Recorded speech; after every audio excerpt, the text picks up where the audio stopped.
श्री शरद पवार जी बैठ श्री अध्यक्ष महोदय, सदन के सामने सदन के नेतृत्व ने जो प्रस्ताव लाया है, इस बारे में मेरी विचार और भावना सदन के सामने रखने के लिए मैं खड़ा हूँ। प्रधानमंत्री जी का वक्तव्य मैंने बड़ी शांति से सुना। मुझे एक बात माननी होगी कि भाषा की समृद्धि है, जहाँ तक मतों की समृद्धि है इस बारे में मैं कुछ कह नहीं सकता।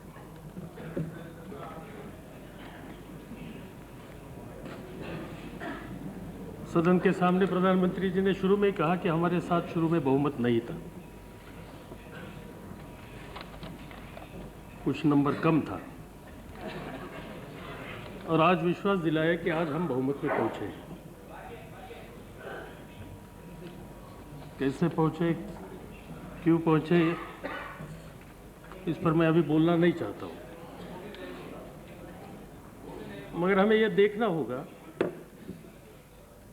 कि देश की जनता ने इस समय जनादेश निश्चित स्वरूप में क्या दे दिया। कितने प्रतिशत लोगों ने अटल जी को यह सरकार चलाने का अधिकार दे दिया है। कई पॉलिटिकल पार्टीज को, गठों को साथ लेकर उन्होंने चुनाव के पहले गठबंधन बनाया था, ये तो सब देशवासी जानते हैं। और चुनाव का पहला गठबंधन और चुनाव के बाद का गठबंधन, इस बारे में उन्होंने अपनी कोई भूमिका सदन के सामने रखी है। चुनाव का पहला गठबंधन जो होता है उसको मैं जरूर महत्व दूंगा,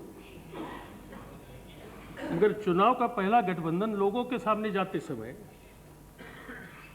एक निश्चित कार्यक्रम लेकर जाता है, तो इस गठबंधन को महत्व देने की आवश्यकता है। भारतीय जनता पार्टी ने अपना घोषणा पत्र अलग तैयार किया, जॉर्ज फर्नांडिस साहब ने अपना घोषणा पत्र अलग तैयार किया, बाकी अन्य उनके साथियों ने अपने घोषणा पत्र अलग किए थे। और सभी घोषणा पत्र देखने के बाद आप इस राय पर आएंगे कि जिस तरह से देश चलाना चाहते थे, इसमें आज सरकार में शामिल होने वाले पार्टियों में भी अलग अलग राय थे, अलग अलग मुद्दे थे, अलग अलग विचार थे, अलग अलग कार्यक्रम थे।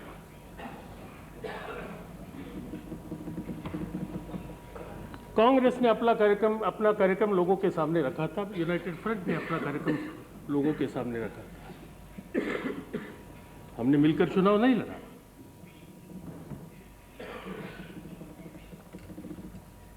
मगर यूनाइटेड फ्रंट में शामिल होने वाली सभी पॉलिटिकल पार्टी की नीतियां दिखी, जो मुद्दे उन्होंने देशवासियों के सामने रखे, ये हमने देखे। तो कांग्रेस के घोषणा पत्र में और यूनाइटेड फ्रंट के साथियों के घोषणा पत्र में कई ऐसे समान कार्यक्रम हैं कि जिस बारे में इस सदन में हम एकता से, एक विचार से बैठ सकते हैं, बोल सकते हैं, साथ काम कर सकते हैं।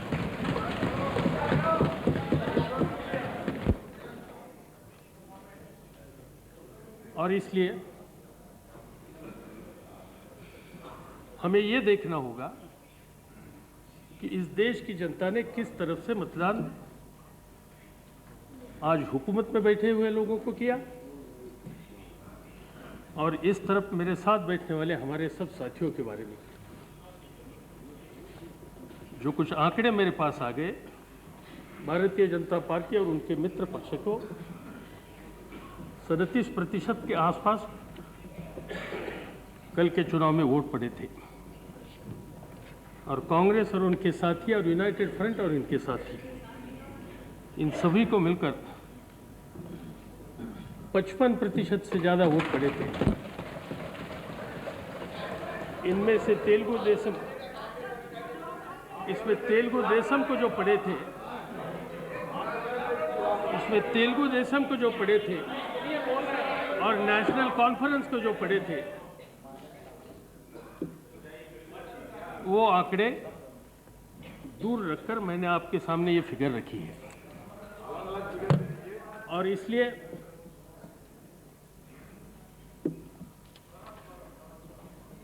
मुझे और मेरे साथ बैठने वाले सभी साथियों को कुछ जिम्मेदारी है, और वो जिम्मेदारी इस देश की जनता ने हमारे ऊपर रखी है। देश के बारे में उनके मन में कुछ सपने थे, एक मजबूत भारत बनाने की, एक सेक्युलर भारत बनाने की। 21वीं शताब्दी में पहुंचने वाला दुनिया का एक शक्तिशाली आर्थिक क्षेत्र में परिवर्तन करने वाला भारत बनाने का, और ये काम हम यहां मजबूती से करेंगे। No running commentary, please. सरकार Please, बनी no है, running commentary, please. 15 पार्टी और 4 निर्दलीय के मदद से ये सरकार यहां बनी।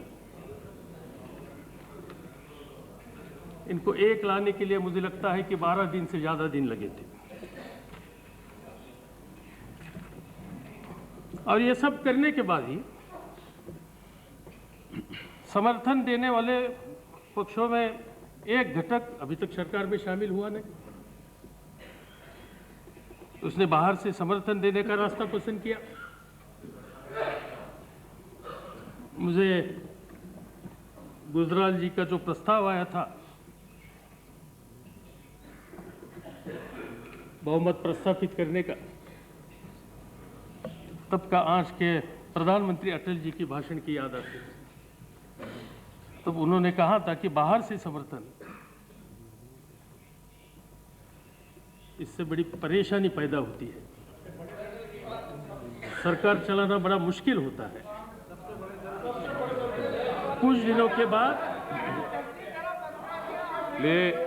संघर्ष की परिस्थिति भी पैदा होती है, और जब तक ये हुकूमत में शामिल नहीं होंगे तब तक यहां स्थिरता लाना या इस बारे में विश्वास देना, इसका स्वीकार करना बड़ा मुश्किल है। यही परिस्थिति आज हमें यहां दिखाई देती है। एक पार्टी ने बाहर से समर्थन दिया, इनमें एक अन्य घटक है कि उन्होंने सरकार में शामिल होने से पहले 2 दिन खुले आम सरकार की वचनबद्धता और विश्वासनीयता के प्रति अपना जाहिर विश्वास किया था। प्रादेशिक शक्ति मजबूत होनी चाहिए, ये बात उन्होंने कही। एक हद तक मैं इस पर समर्थन, इससे मैं सहमत हूं। राज्य मजबूत होने चाहिए, मगर भारत सरकार दुबला रहकर ये देश चला नहीं सकती। हमें केंद्र भी मजबूत चाहिए और हमें राज्य भी मजबूत चाहिए। और जब केंद्र में सरकार बनाने वाले पार्टी के नेता के बारे में या पार्टी के बारे में उसी एक स्टेट के लीडरशिप की तरफ से अविश्वास की भावना प्रेस कॉन्फ्रेंस के माध्यम से पूरे देशवासियों के सामने जब आती है, तब मेरे मन में एक आशंका पैदा होती है कि स्थिरता का किया हुआ दावा कहां तक और कब तक चलेगा। जसवंत सिंह जी को जाना पड़ा चेन्नई, 2 दिन राह देखते थे, चिट्ठी आ रही है, चिट्ठी आ रही है। चिट्ठी आई 2 दिन के बाद, जाके वापस आई।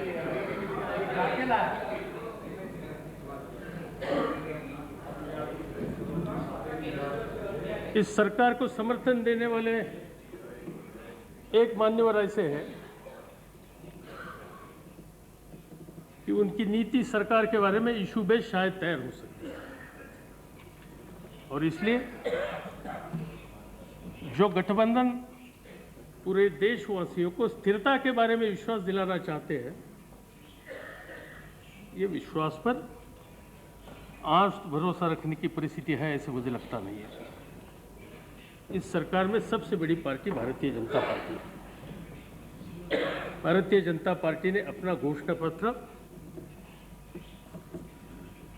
देशवासियों के सामने रखा था।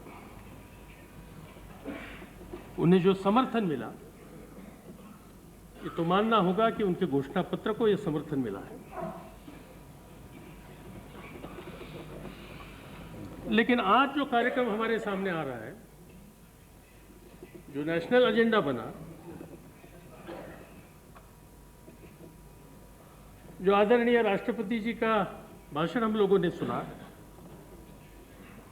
मुझे मालूम नहीं कि जो घोषणा पत्र और जो वायदा 2 महीने पहले भारतीय जनता पार्टी की तरफ से किया था, इनमें से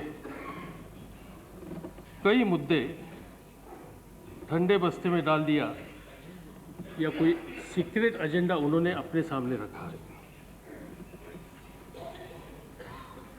सरकार के साथ बैठने वाले बाकी अन्य उनके सहयोगी हैं, इन पार्टियों का भारतीय जनता पार्टी के घोषणा पत्र के बारे में भूमिका क्या रहेगी, वो जानने का हमारा अधिकार है। भारतीय जनता पार्टी ने अपने घोषणा पत्र में शुरू में लिखा, भय भूख भ्रष्टाचार रहित समाज।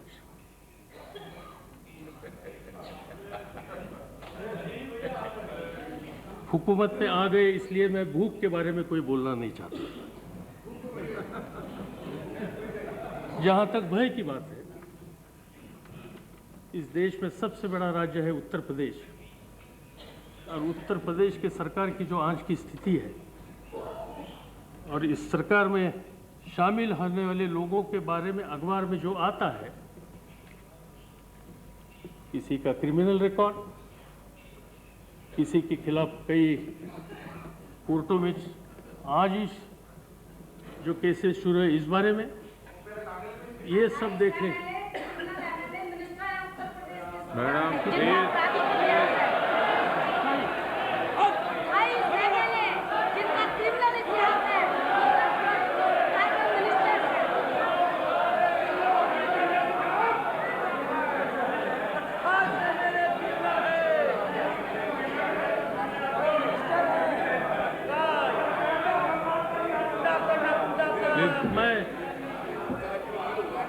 मैं मायावती जी का आभारी हूँ। मैं मायावती जी का जो आभारी हूँ कि उन्होंने सदन के सामने लेटेस्ट इंफॉर्मेशन देकर पूरे देशवासियों को उन्होंने मदद की।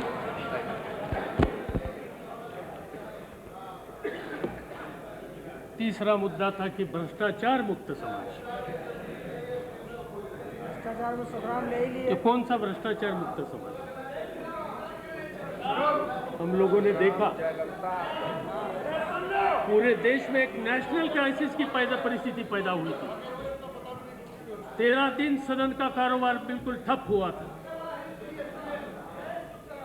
हर दिन के अखबारों में सुखराम सुखराम एक ही बात आती थी। वही सुखराम आज उप मुख्यमंत्री बने।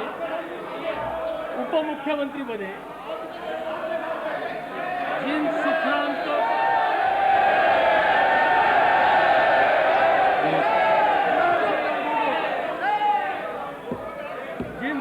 जी को कांग्रेस पार्टी ने अपने पार्टी से बाहर निकाला, जिनको निकाल दिया, वही सुखराम जी भारतीय जनता पार्टी के मुख्यमंत्री के साथ क्रमांक 2 के प्लीज करिए ना।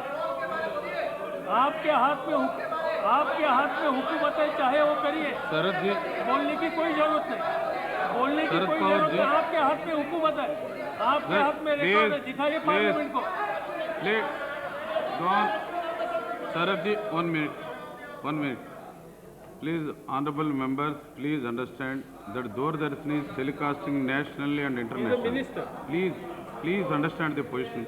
When the honorable Opposition leader of the opposition is on legs. Don't disturb him. He is an honorable minister, sir. Please, please.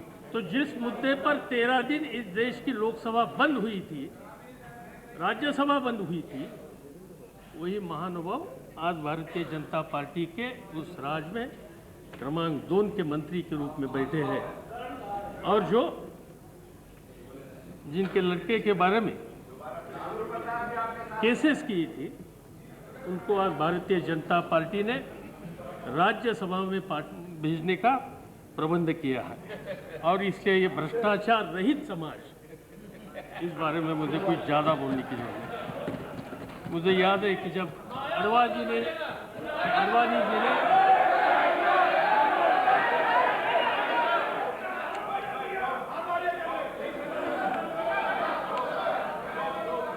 मुझे याद है कि अडवाणी जी की जब यात्रा शुरुआत हुई तब उन्होंने कहा था कि हमारा श्री राम है और कांग्रेस का सुखराम।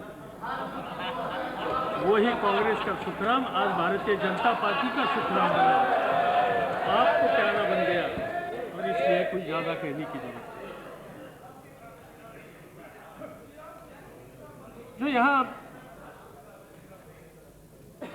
राजनैतिक स्थिरता की बात यहाँ कही गई, मैं मानता हूँ भारत जैसे देश में आज स्थिरता की आवश्यकता है।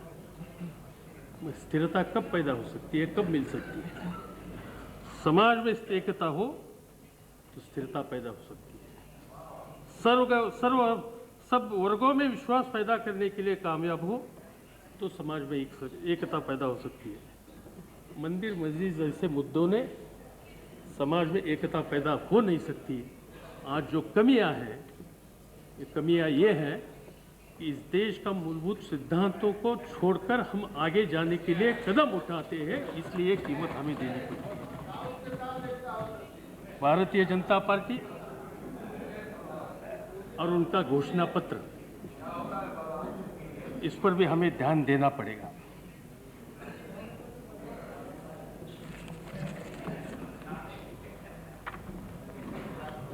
जहां तक एकता की बात है, इसमें सेक्युलरिज्म को हम नजरअंदाज नहीं कर सकते। और जो अटल जी ने यहाँ कहा कि इस देश के सभी समाज को, सभी धर्म को, सभी वर्गों को हम लोगों को एक रहना पड़ेगा और इसलिए उनको सहयोग देना पड़ेगा, मैं इनसे सहमत हूँ। मगर जो घोषणा पत्र उन्होंने दिया, इसमें क्या लिखा है? हमारी राष्ट्रवादी परिकल्पना भारत की केवल भौगोलिक या राजनीतिक पहचान से बंधी हुई नहीं है, बल्कि इनमें हमारी चिरंतन सांस्कृतिक विरासत की गरिमा है। ये सांस्कृतिक विरासत धर्म और भाषा सभी तत्वों का केंद्र बिंदु है। ये एक सभ्यता की पहचान है और भारत के सांस्कृतिक राष्ट्रवाद को निर्धारित करती है, जो हिंदुत्व का मूल है। भारत की सांस्कृतिक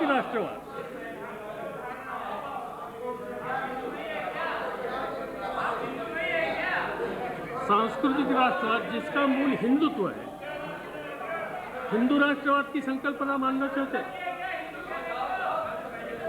यहाँ हमारे रेल मंत्री है कि नहीं सदन में, आदरणीय हमारे दोस्त नीतीश कुमार जी,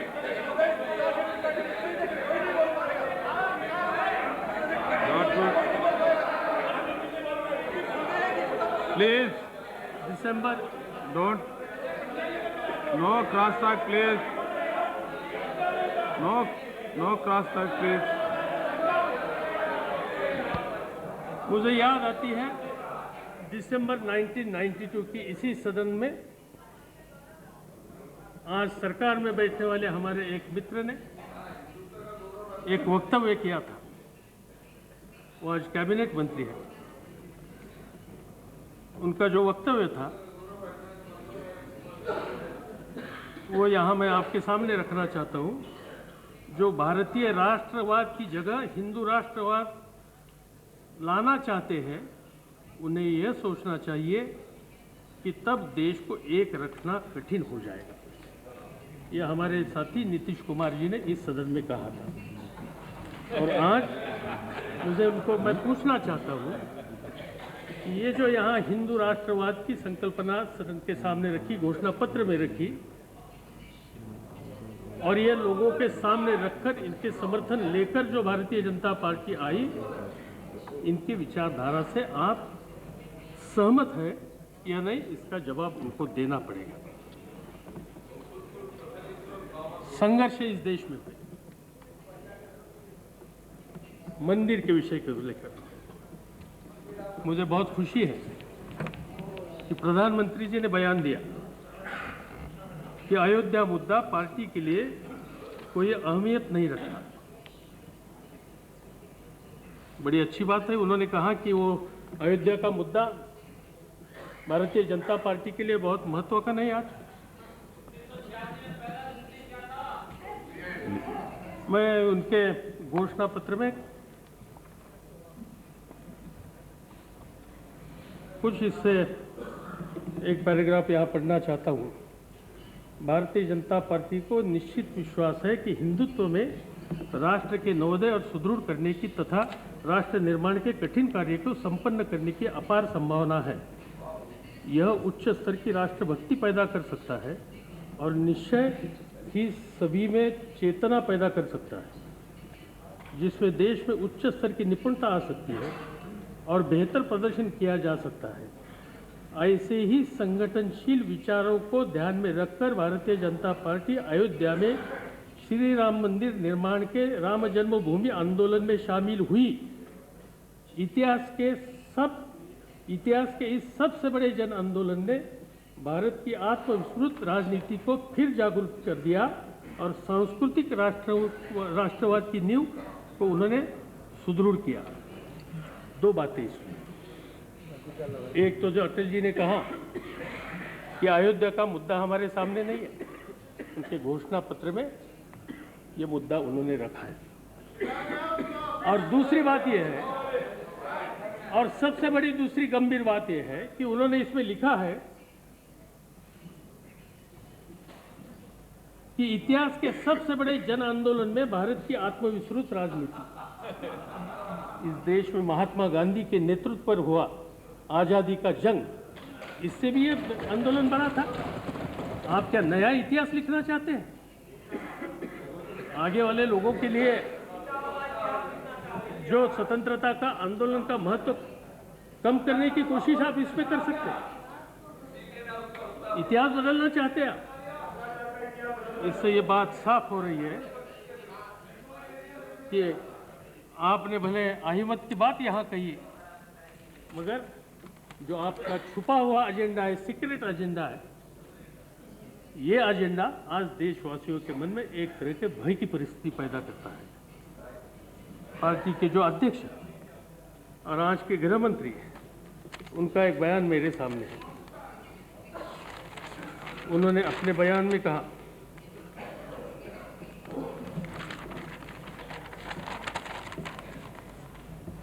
अयोध्या में मंदिर बनने तक शांत नहीं बैठेंगे। 7 फरवरी 1998, ये बहुत कुछ पुराना नहीं है। भारतीय जनता पार्टी के अध्यक्ष लालकृष्ण आडवाणी ने आज यहाँ आकर कहा कि विभिन्न दलों से गठबंधन के बाद भी भारतीय जनता पार्टी अपने सिद्धांतों से कोई समझौता नहीं किया। उन्होंने अयोध्या मुद्दे को काफ़ी भावनात्मक रूप देते हुए कहा कि अपनी राजनीतिक जीवन में जो कुछ सीखा और माथा है, उसमें अयोध्या का राम मंदिर सबसे महत्वपूर्ण हिस्सा है। राम जन्मभूमि के आंदोलन से भारतीय जनता पार्टी को यह लोकप्रियता मिली है और वो देश से सबसे बड़ी पार्टी बनी है। ऐसे में जो लोग भाजपा को राम मंदिर से पीछे हटने की बात करते हैं, वो सच्चाई जानते नहीं। आडवाणी जी ने कहा कि भारतीय जनता पार्टी के चुनाव घोषणा पत्र जारी होने से पहले अन्य राजनीतिक दलों की यह आशा थी कि इस बार भारतीय जनता पार्टी राम मंदिर के मुद्दे को नहीं उठाएगी, परंतु भाजपा ने अपना घोषणा पत्र में इसे प्रमुखता देकर यह साबित कर दिया कि ये जनभावना की आदर करती है। ये इस देश के गृह मंत्री का बयान है चुनाव में। भारतीय प्लीज। उत्तर प्रदेश के मुख्यमंत्री, उनका 11 फरवरी का बयान है। मुख्यमंत्री ने कहा कि लोकतंत्र में श्री राम मंदिर जैसे महत्वपूर्ण मुद्दे पर सभी पार्टियों का दृष्टिकोण जानने का हक जनता को है। इससे जनता को फैसला लेने की सुविधा होगी। भारतीय जनता पार्टी बता चुकी है कि वो अयोध्या में राम मंदिर बनाएगी। अब बाकी दल भी स्पष्ट करे कि वो वहाँ मस्जिद बनाना चाहते हैं क्या। उन्होंने कहा कि राम जन्मभूमि मंदिर मुद्दा अदालत में कभी हल नहीं हो सकता। इसमें हमें कुछ रास्ता निकालना होगा और हम रास्ता निकालेंगे। भारत सरकार की हुकूमत हमारे पास आने के बाद इसमें हम सफल बनेंगे। सवाल ये है,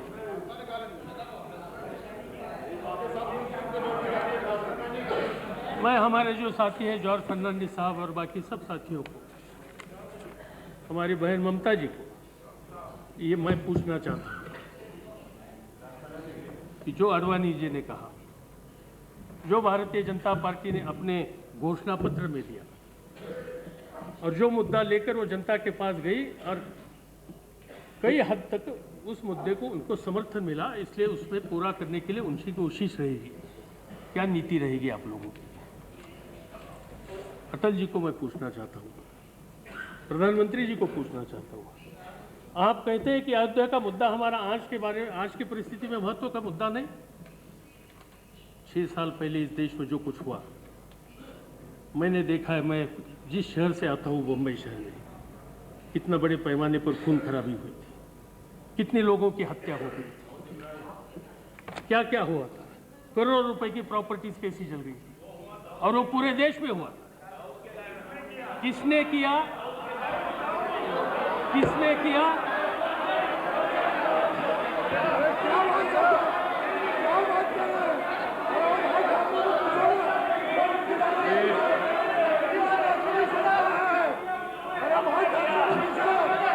किसने किया इस बारे में? Please cooperate.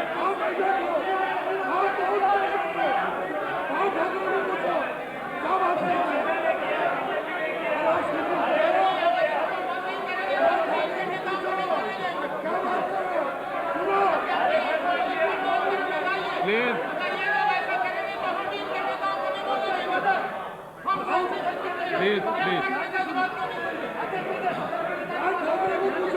किसने किया? Please please. किसने किया? इसकी जांच करने के लिए बम्बई के सिटिंग हाईकोर्ट जज श्री कृष्ण जी की नियुक्ति हुई थी। इस कमीशन का काम शुरू था। इस कमीशन का काम जब शुरू था तब महाराष्ट्र की सरकार ने, भारतीय जनता पार्टी शिवसेना सरकार ने इस कमीशन को समाप्त करने का निर्णय लिया। मैं अटल जी को धन्यवाद देता हूं। 13 दिन की जब उनकी हुकूमत थी तब उन्होंने महाराष्ट्र सरकार को संदेशा भेजा कि वो कमीशन रिवाइव करिए। वो कमीशन रिवाइव हुआ। इस कमीशन का अंतिम रिपोर्ट महाराष्ट्र सरकार के पास आया है। पिछले कई हफ्ते से वहाँ महाराष्ट्र की विधानसभा में और विधान परिषद में संघर्ष चालू है कि सदन के सामने वो रिपोर्ट रखी है। वो रिपोर्ट आता नहीं, क्योंकि इस रिपोर्ट में वहाँ खून खराबी किसने की, लोगों की हत्या किसने की, वहाँ आग लगाने का काम किसने किया और कौन सी सांप्रदायिक शक्ति इसके पीछे थी, यह सब तो मैंने किया है।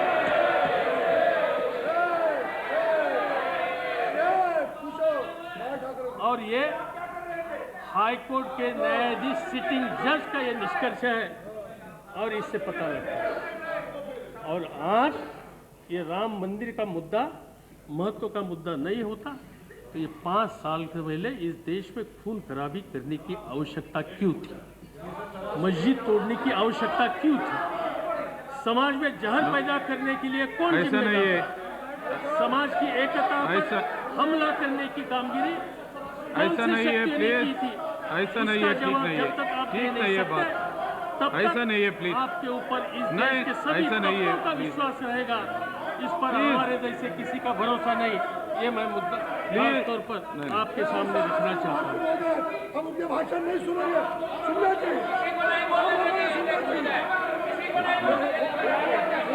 नहीं,